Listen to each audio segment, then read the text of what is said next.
भाई अगर उनको अपने देश में ही सारी बुराइयां दिखती हैं और दूसरे देशों में उन्हें लगता है कि सब बहुत अच्छा चल रहा है और विदेश में जाकर जिस तरीके से भारत की बुराई करने की एक आदत राहुल जी की बन गई है, ये कहीं ना कहीं गलत राजनीति की परंपरा की शुरुआत है। ये आपसी मतभेद जरूर हो सकते हैं और सत्ता पक्ष विपक्ष में हमेशा से रहे हैं, पर विदेशी मंच पर जाकर अपने राजनीतिक मतभेदों को अपने व्यक्तिगत राजनीतिक लाभ के लिए इस तरीके से इस्तेमाल कर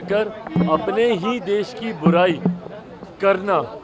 ये कहीं से उचित नहीं है। इस तरीके से विदेश में जाकर आपको कोई भी एतराज़ है, आप भारत में रहिए,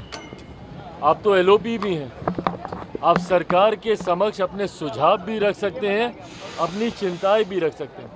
पर इस तरीके से दूसरे देश में जाकर भारत की बुराई करना कहीं से उचित नहीं है। सैम पित्रोदा ने कहा है कि बीजेपी करोड़ों रुपए खर्च करके प्रचार करती है, लेकिन राहुल गांधी ठीक उनका विपरीत है। और राहुल गांधी पप्पू ने वो उच्च शिक्षित है, वो किसी के विषय पर भी गहरी सोच रखने वाले बहुत नॉलेज है। भाई ये सारी बातें जनता के डोमेन में है, पब्लिक प्लेटफॉर्म में है। उसके बाद भी अगर जनता ने तीसरी बार लगातार प्रधानमंत्री नरेंद्र मोदी जी के नेतृत्व में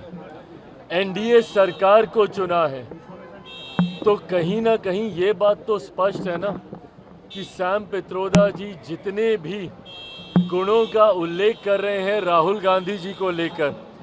कम से कम भारत की जनता तो उसे स्वीकार नहीं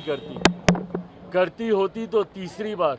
प्रधानमंत्री नरेंद्र मोदी जी को देश का प्रधानमंत्री नहीं बनाती। लगातार, जो कि भारत के इतिहास में एक बड़ी उपलब्धि है, लगातार मात्र दूसरी बार ऐसा हुआ है जब देश की जनता ने तीसरी बार एक ही प्रधानमंत्री को और एनडीए गठबंधन को चुनने का काम किया है। तो ऐसे में जो सैम पित्रोदा कह रहे हैं, कम से कम देश की जनता तो उसे नहीं मानती।